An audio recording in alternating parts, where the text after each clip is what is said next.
Thank you, Ken and Carol. Thank you.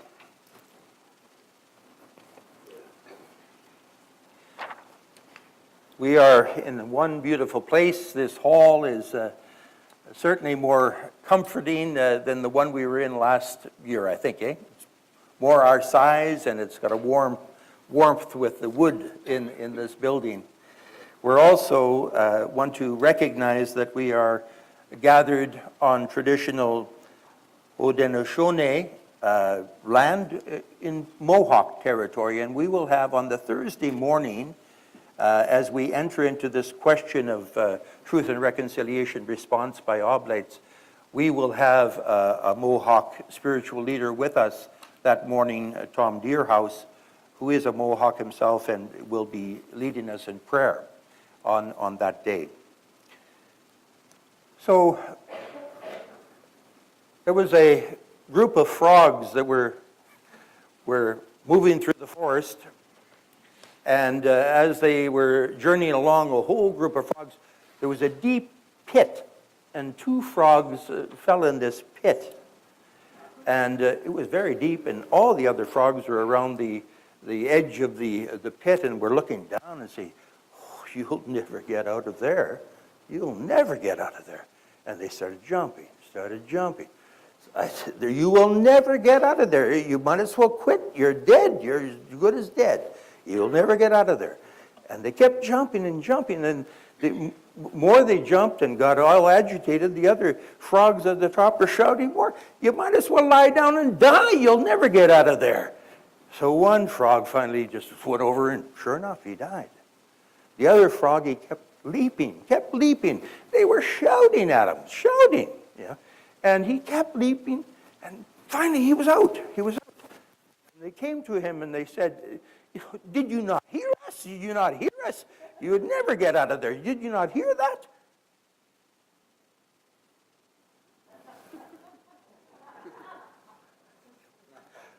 He didn't hear because he thought they were all up there excitedly trying to encourage him on. Meanwhile, they were telling him, "Forget it." So just a little word about the importance of what we say to one another, the words we speak, the encouragement, or when we put people down. It's important these days that we use these days to encourage one another, with the words that we speak and in our encounters with one another. So, as was mentioned, these days we're trying to look at the question of the especially about the 36th General Chapter and how we as a province are responding to the calls of the General Chapter. And we have mentioned that really the Convocation theme that we've taken is one that is really based on this call of the General Chapter and encountering one another. What we focused on in the main topics that Carol has mentioned when we speak about interculturality, we know that our province is a mirror, you might say, of Canada. We are a very multi-cultural province, Lacombe. In fact, when you look at the information that's been sent or put in your information that you have, Oblates of Lacombe Province were born in 20 different countries. 20 different countries make up the Oblates of Lacombe Province. So we come from a very multicultural background, and we know that even in our country, Pierre Trudeau, the father of the present Prime Minister, was the one who spoke so much about multiculturalism in the 1970s, the importance of the positive respect for all cultures. The issue of multiculturalism was a major concern of the government and still is, respecting different languages, cultures, religions, and to somehow mold a unity and to be a government that takes its place on the world stage as a positive force. This multiculturalism, we know that's a given. And Roger is going to help us to go beyond that, to look at the call of the chapter when it focuses on the call to interculturality, to go beyond just living together separately, is how they term multiculturalism. It's living together separately. Respecting, but living separately. We are called to embrace interculturality. And so, in my mind, that is central to the life and the future of Lacombe Province. Our province mirrors, as I said, the Canadian society in which we live. We hear a call to live community interculturally. We know this is a real challenge. This is a real challenge. Even today, when we talk about the struggle we have, we already experience it.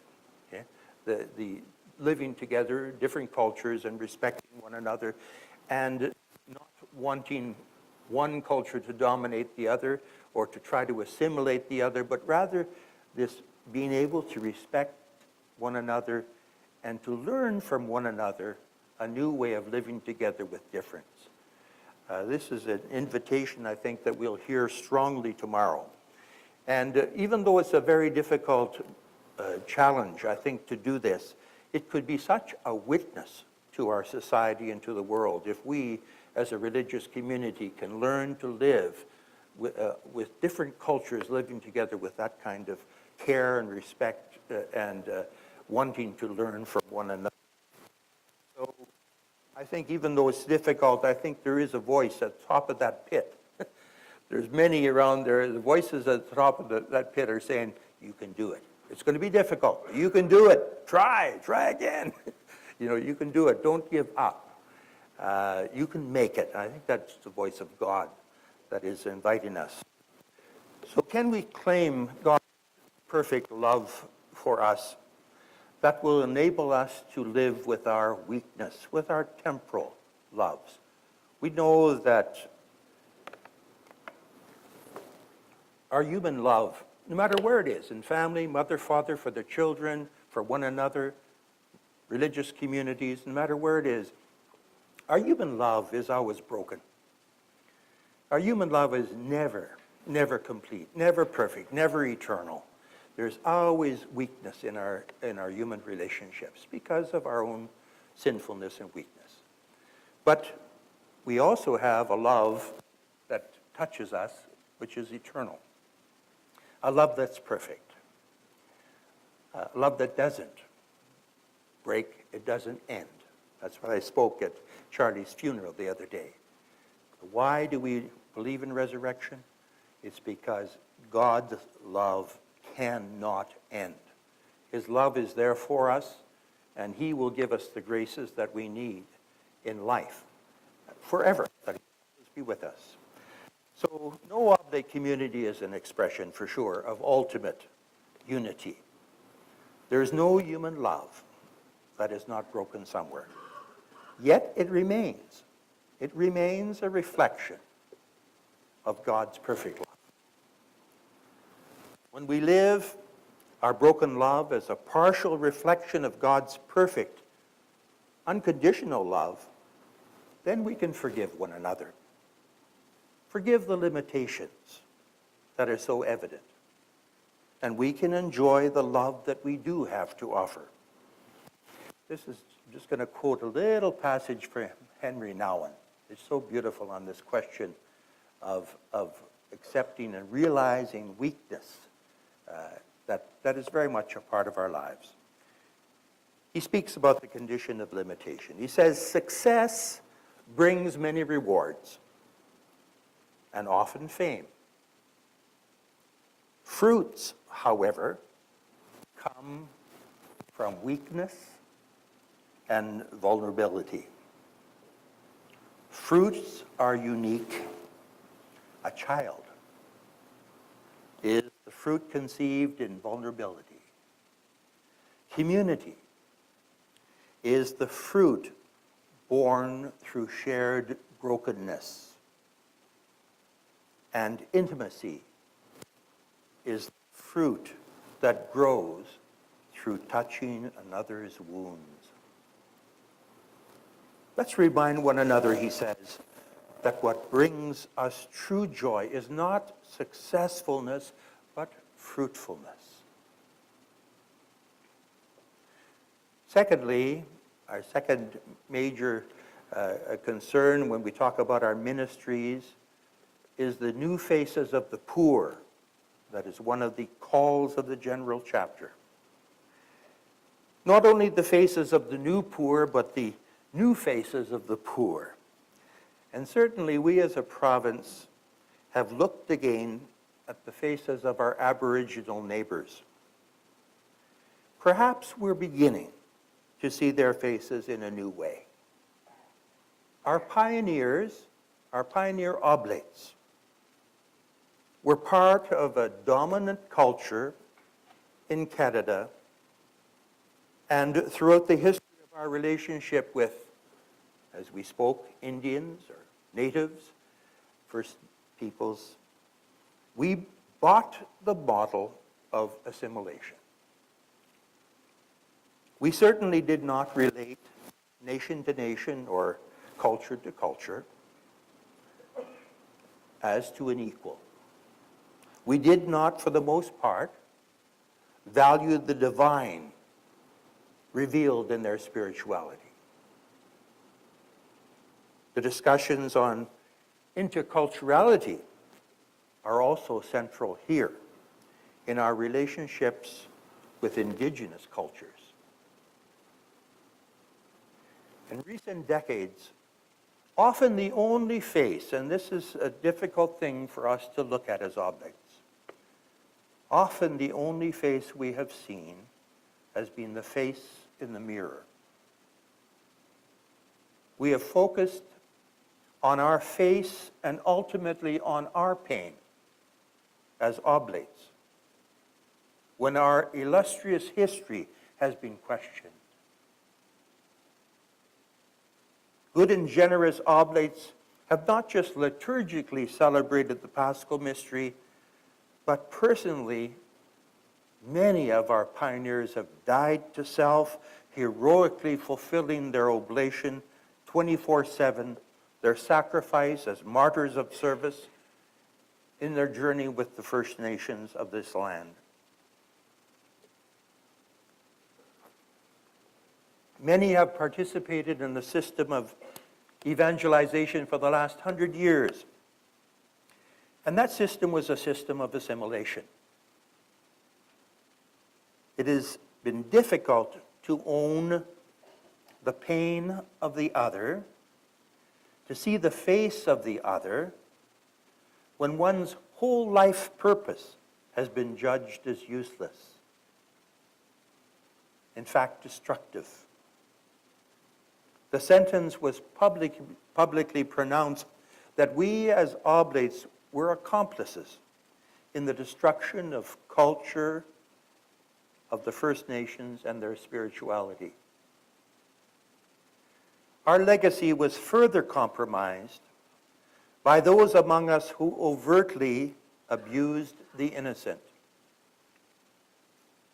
Yes, when one is in pain, can one have compassion to see the face of the other? This face, this new face of the poor, has been drawn and continues to be drawn through the TRC process, missing and murdered women, calls to action. Recently, I spent a Sunday reading through a discovery statement by one of our lawyers about an oblate some 50 years ago, about a relationship with this young child, the abusive relationship by an oblate. It is difficult to read, brings you to tears. Reading the pain by one of your own brothers for an innocent child. And you know that story is true.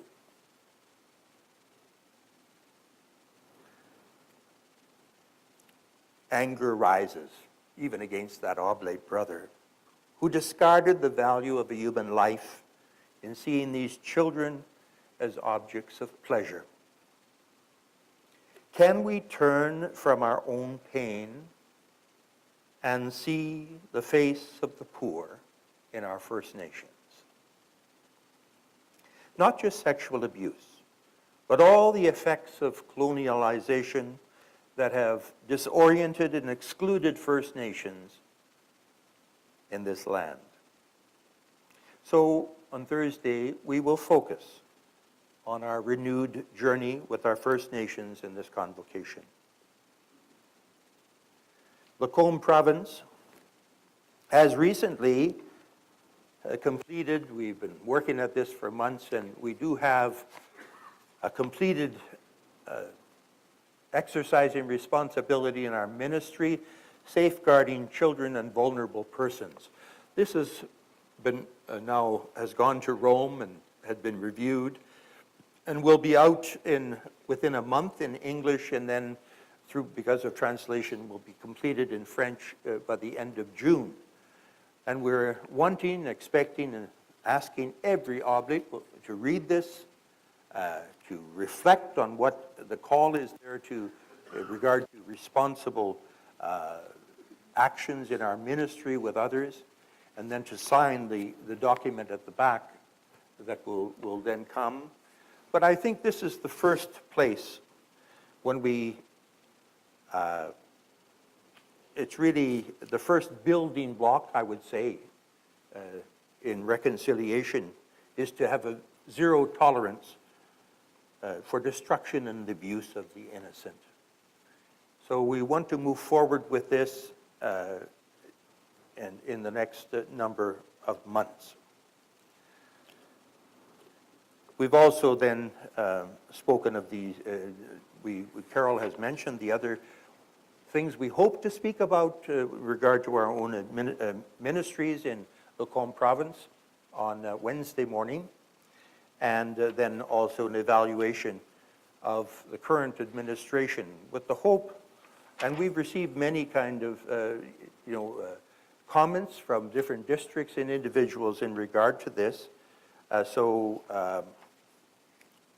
we hope to have a very fruitful plenary session on Wednesday afternoon, speaking about this, hearing what areas we have, as a leadership administration, have failed to give leadership or good leadership to the province, that we might grow from that, but also that we might build to see what is the possibilities for future of being more collaborative, more sharing of leadership with districts, etc. There are a number of different issues that have come up. So the other thing that was mentioned by Carol was just the opportunity maybe tomorrow night. We know that we are coming close to the end of our mandate. We have another little over a year in our mandate, and we need to look about the future of leadership in Lacombe Province. So tomorrow night will be an opportunity for those who would like to come and discuss. Maybe you have some ideas how we might go about this, surfacing names of people. And one thing that's important is throughout this convocation that if you don't know an oblate, go and talk to them. Start to come to understand who's here, and ask the question, who do you think might be a good person to assume leadership in Lacombe Province in the next number of years? So begin to look at this question, and I invite especially younger members to have a generous heart toward internal ministries of leadership at the district level and at the provincial level. We need to have a generous heart toward this ministry, just as we do toward other ministries. Marianne Williamson offers a real insight about leadership. She says, this is very interesting, I find. Our deepest fear is not that we are inadequate, Our deepest fear is that we are powerful beyond measure. It is our light, not our darkness, that frightens us.